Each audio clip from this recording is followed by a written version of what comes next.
Welcome to the Human Capital Innovations Podcast. We're your source for personal, professional, and organizational growth and development, where we share original research, explore industry trends, and interview executives and thought leaders from across the globe. We hope you join us often for practitioner-oriented content around all things related to leadership, HR, talent management, organizational development, and change management. Maximize your personal and organizational potential with Human Capital Innovations Podcast.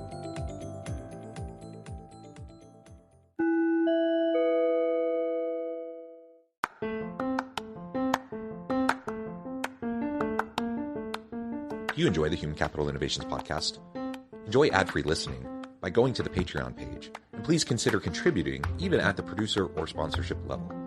And please leave a review. Thank you for your support.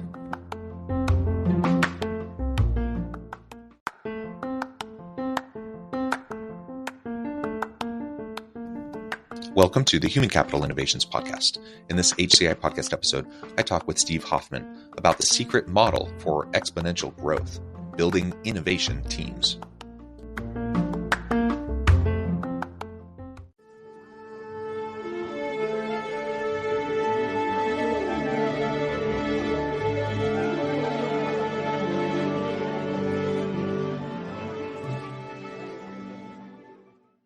Steve Hoffman, welcome to the Human Capital Innovations Podcast. John, it's fantastic to be here. It is great to be with you. You're joining us from the Bay Area in California. I'm south of Salt Lake City in Utah. And today we're going to be talking about innovation. We're going to be talking about the secret model for exponential growth and focusing on building ecosystems rather than products. And we're going to be doing that from an innovation team kind of perspective and framing. As we get started, I wanted to share Steve's bio with everybody. Steve Hoffman, or Captain Hoff, is the chairman and CEO of Founderspace, a global innovation hub for entrepreneurs, corporations, and investors with over 50 partners in 22 countries. He is also a venture investor, founder of 3 venture-backed and 2 bootstrap startups, and author of several award-winning books. These include Make Elephants Fly, Surviving a Startup, and The 5 Forces. And I could go on and on and on with your bio and your background, but I'm going to pause there, give you a chance now to share anything else about yourself, and then we'll launch on into the conversation. Sure, John. I work with startups all over the world. So I see the teams, how they run, how they operate. I work with hundreds of startups. And every time I go deep with a startup, I notice the areas where they're deficient, where they're not really performing at their peak, and areas where they really excel, which startups take off, which startups overcome the obstacles. And those are the type of things I like to share with people. So I hope to talk about that today. Perfect. I think that's wonderful. And of course, you're in one of those hub spaces for startups and entrepreneurial activity, especially tech sector, but all sorts of things. So I really appreciate you taking the time to share your insights with me and my audience.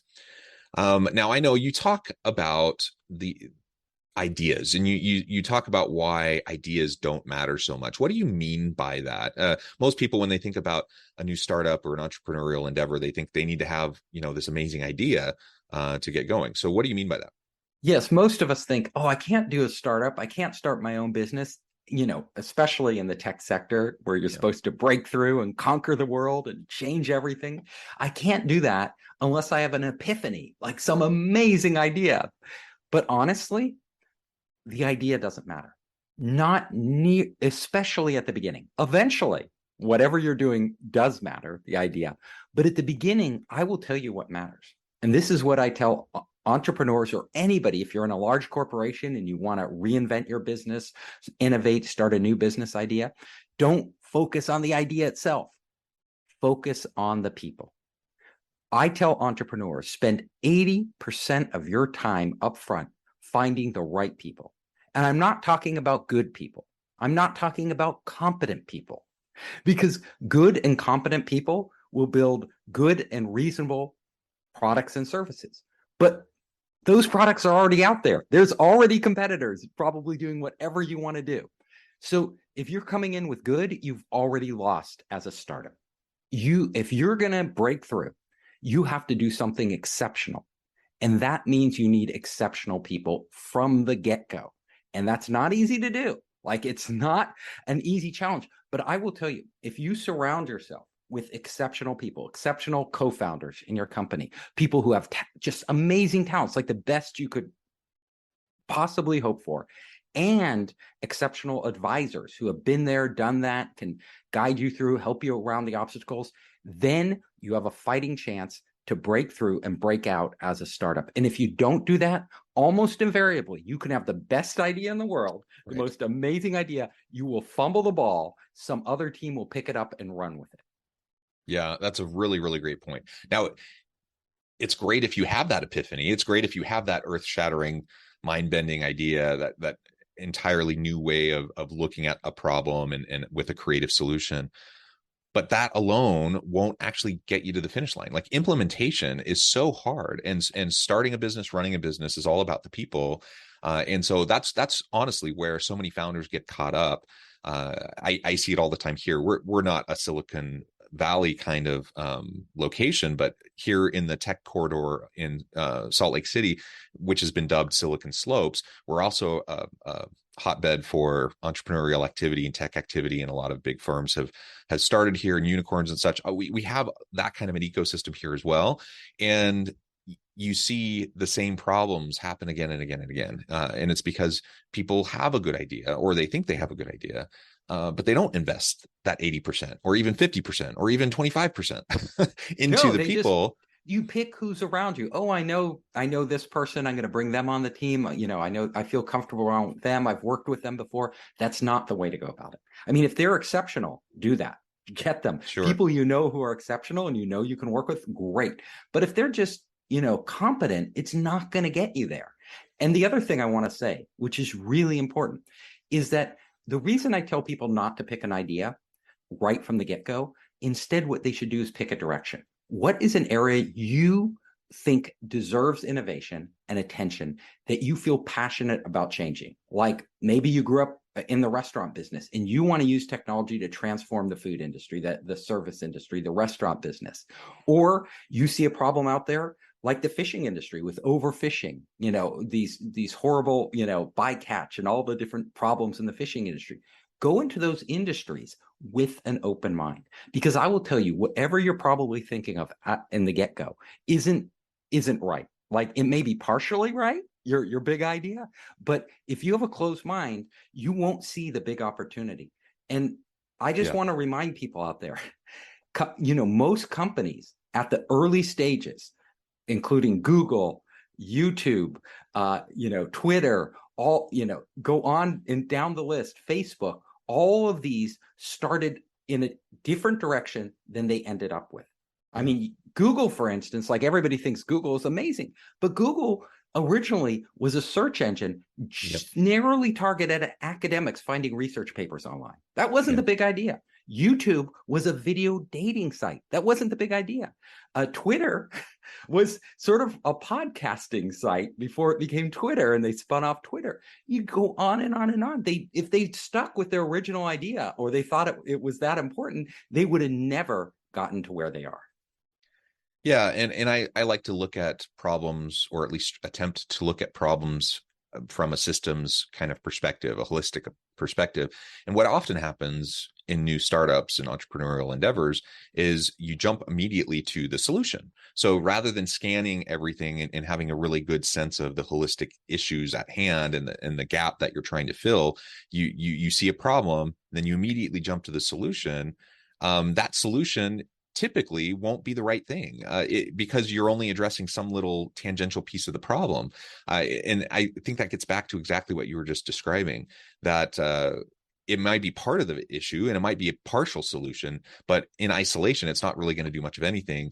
And most of the time, we're going to have to iterate, we're going to have to adjust, and we're going to have to pivot and change directions. All of that is going to be necessary for pretty much every business. And so if you take a lot of time to just kind of pull the trigger on getting going with your startup because you're waiting for that great epiphany, I guess the message here is that even if it comes, you're probably going to pivot a year down the road anyways. And so focus on getting your team around you, focus on the overall strategies, the models that you're going to be implementing, and then get great people around you, and then focus on the policies, practices, procedures that are going to be necessary to make your endeavor sustainable as you scale over time. Right. And the other thing that's really important to remember is it doesn't have to be your idea. Like a lot of entrepreneurs think, because they are the founder, the CEO, that it has to be their idea for them to even do it. And therefore they take ownership of it. They shut other people out by not wedding yourself to an idea at the beginning, by being open, by bringing in other team members and listening to what they have. If you're getting exceptional people, they may have better ideas than you do. They may see things from a different perspective than you do. Hopefully they do. And it's the collaboration of all of you that will take you in the direction you need to go.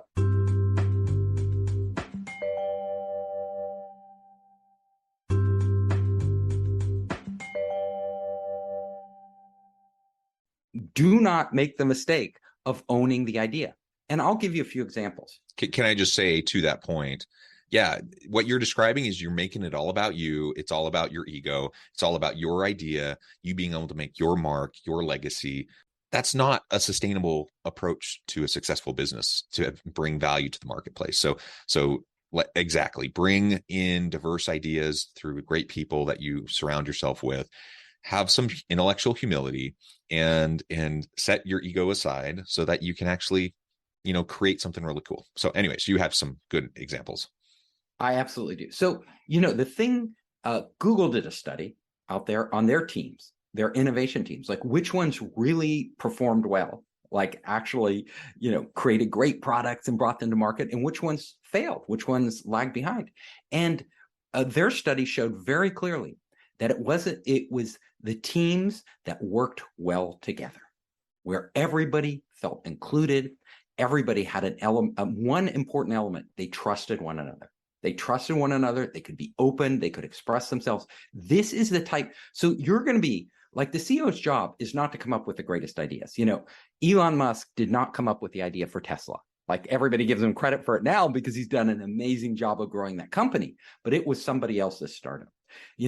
Kalanick, who founded Uber, that wasn't his idea. It wasn't his startup. It was somebody else's. Again, he came in, he recognized great ideas. So what I want you to do as a leader is, a leader's job is to recognize what works and set the direction, and then get the people around that direction moving together, working well together. If you can do that, you're a successful leader. You have fully harnessed your human capital. And I will tell you, human capital is 10 times more important than actual money. Like, the capital we always think of when we talk about venture capital. Everybody chases the money. And I'm like, don't chase the money, chase the people. Like, when you're starting a company, a lot of them come to Silicon Valley. They talk to me because founder space is very well known. And they come to me and they're like, God, introduce me to investors, introduce me to investors. I'm like, introduce me to your team. Like, introduce me to the people who are going to make this company. And it almost, 95% of the time, they haven't put nearly enough time into building that team or figuring out how to manage innovation teams. Like, what does it take to get these smart people? Let's say they overcome the first obstacle and they work their butt off. They go to like the top universities. They're talking to all these really smart people. They're in the industry, networking, putting together these people to build this company. Now, how do you truly harness them? Yeah, getting that team together in the first place, that's a tall order, right? So that's we don't want to assume that that's just an easy thing to do, that you have to definitely put in the work, but that alone isn't enough either, because you can get a really great team together of just A+ players. And I think of like a basketball analogy. You think about the dream team in basketball back in the 90s, and they just crushed everybody in the Olympics, right? All these superstars. But then we continued to do that. So for several Olympics, and we may still do that. I'm not actually sure. I kind of stopped paying attention. But we field these teams with all these all-star players. And then it was somewhere, maybe 2004 Olympics or somewhere around there, we had an all-star team of just the best players from the NBA, and they lost. I think they got the bronze medal instead of the gold medal, and everyone was shocked. And the reason is because you had all these individual players that didn't know how to work together. They were all great, but collectively as a team, you couldn't maximize the potential of the team, right? And so just getting the good people together isn't enough. That's hard to do, but that's not enough. Then you have to figure out how to collaborate effectively and to create that psychologically safe environment where people can share their ideas, where innovation can really occur. Again, another tall order to really get that right. Yeah, so I have some rules around managing innovation teams because it's really, really important. So I write about this in my book, Make Elephants Fly. Like, how do you get innovation teams and really get them working? So one thing you pointed out aptly is that getting all superstars isn't enough. A lot of superstars have big egos. They're always worried about somebody else stealing their credit and stuff. When you select people, you need people who aren't passionate about the credit they get. They are passionate about what they do. So this is a really important criteria when building an innovation team, getting the right mixture of people. When I look out there, like, how do you know if somebody's great? Well, I'll tell you, you know if somebody's great because when you talk to them, they love what they're doing.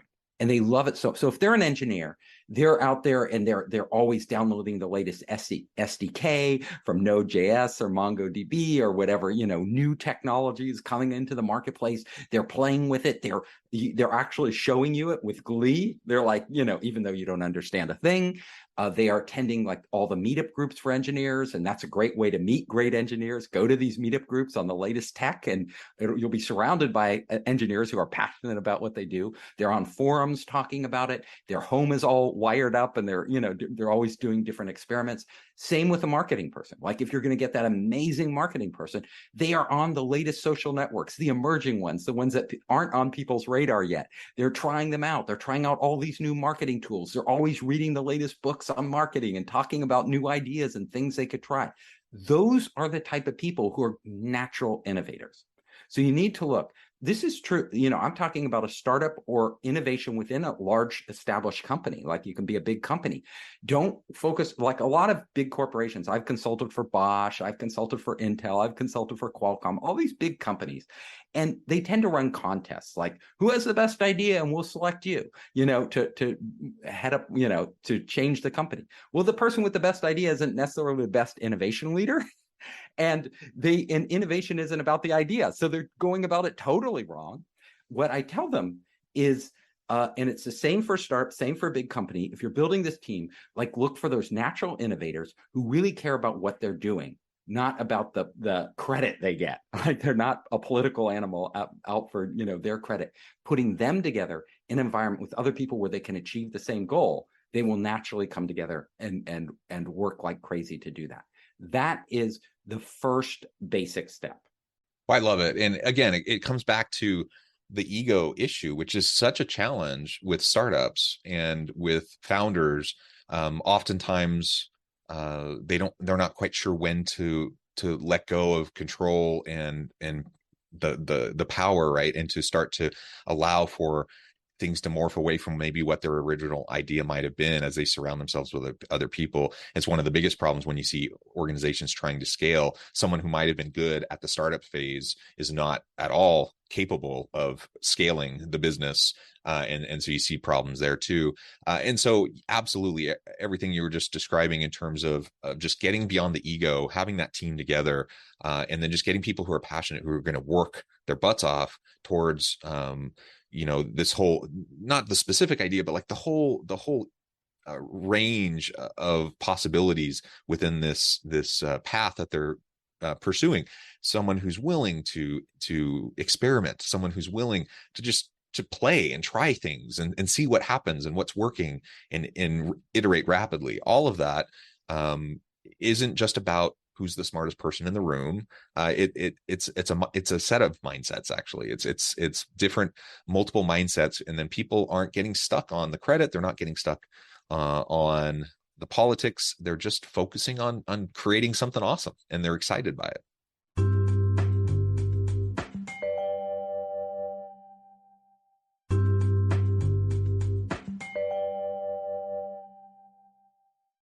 Absolutely. And I'm going to give your audience a tip now. And it's something I want every one of your audience members to try, this coming week. Try it.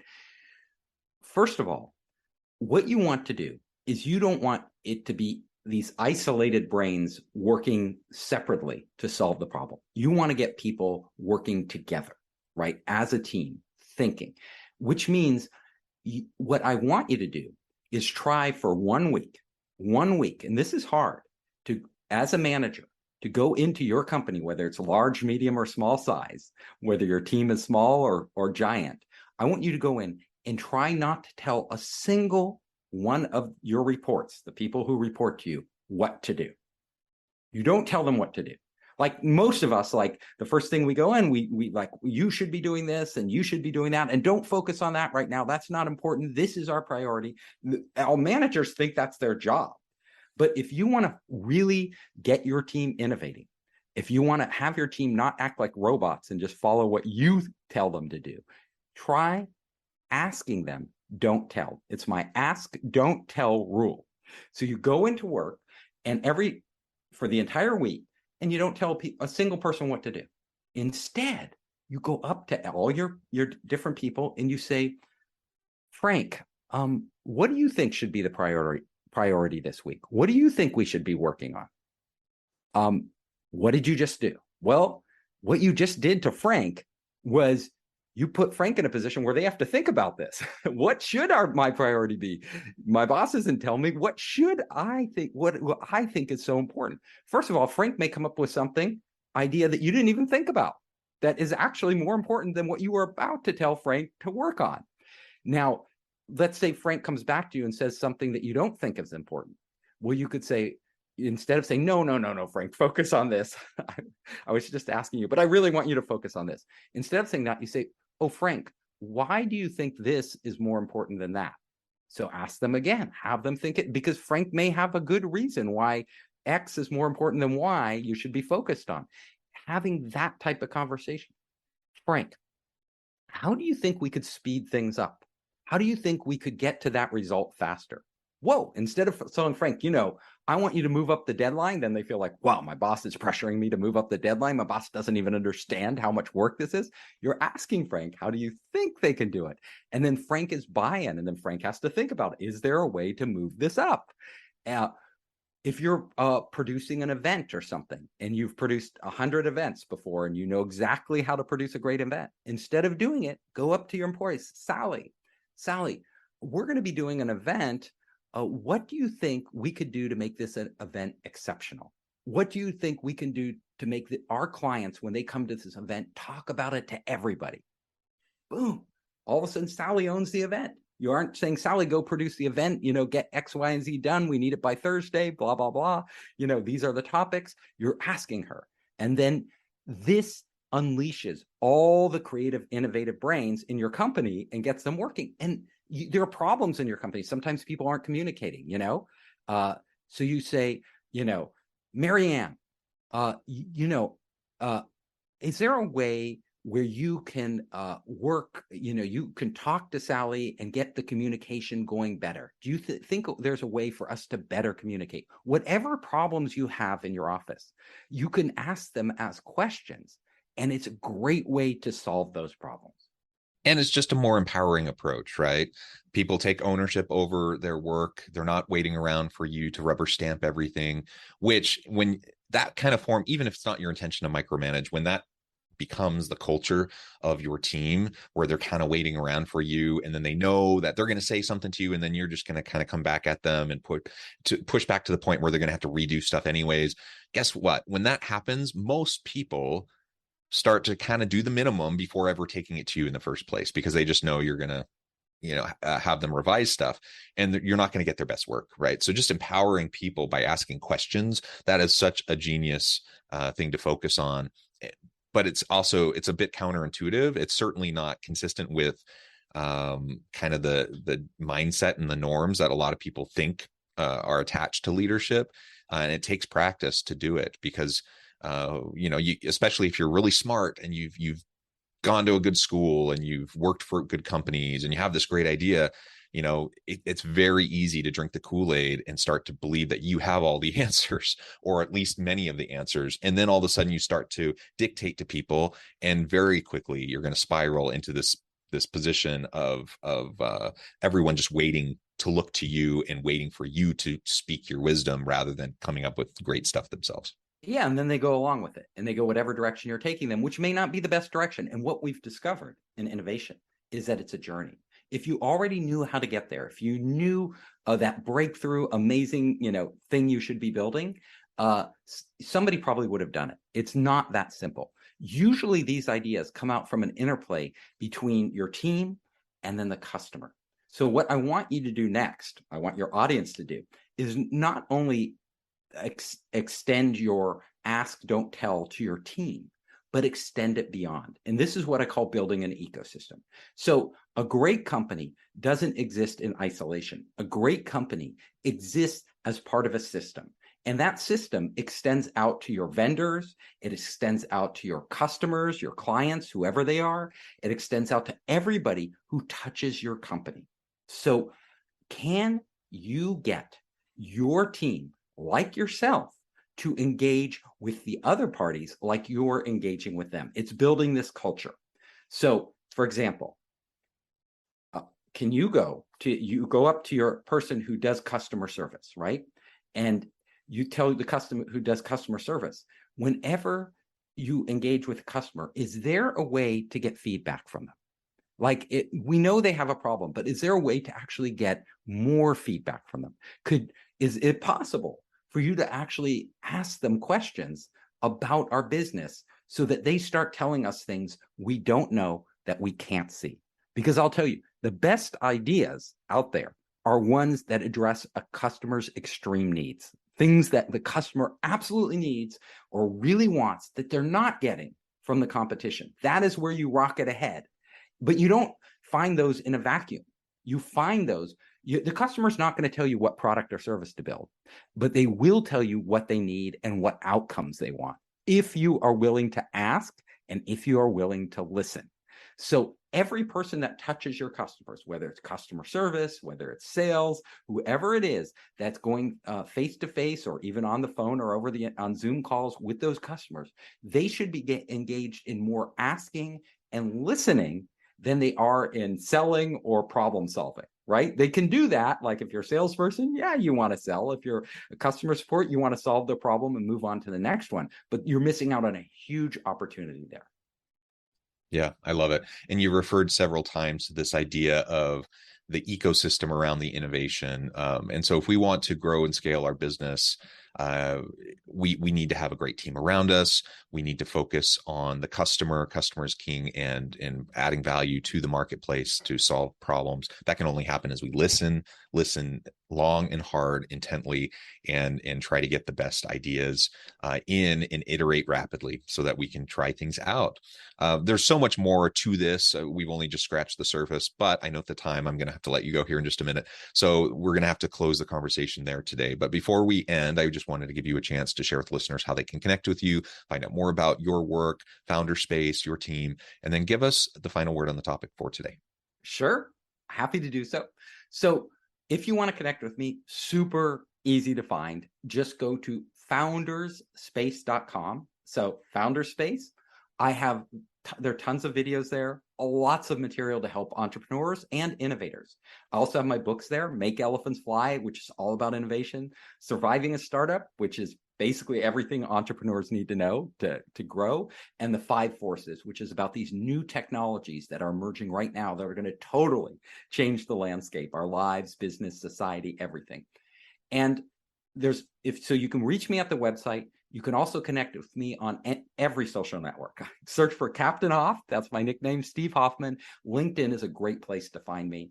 And my final advice to everybody out there is really what you want to do is when you're a manager, you want to think about how do I get everybody who is involved in my business, everybody from my employees to my customers to different parties, strategic partners, other people actually involved in innovating with me. How can I make a win? And at the end of the day, if you think of this one thing, great companies provide exceptional value. So my mission is not to how much money I can get from people, how much, work I can get out of people. It's how much value I can provide to them. I love it. I love it, Steve. This has been a really great conversation. I appreciate you sharing your insights with me and my audience. I encourage everyone to reach out, to get connected with Steve, check out his books, check out Founders Space. And as always, I hope everyone can stay healthy and safe, that you can find meaning and purpose at work each and every day. And I hope you all have a great week.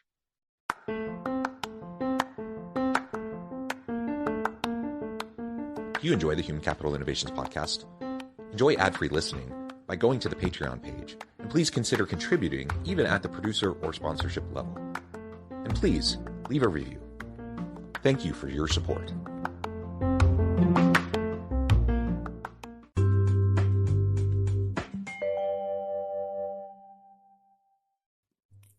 Thanks again for joining us for this episode of the Human Capital Innovations podcast. I hope you stay healthy and safe and that you have a great week.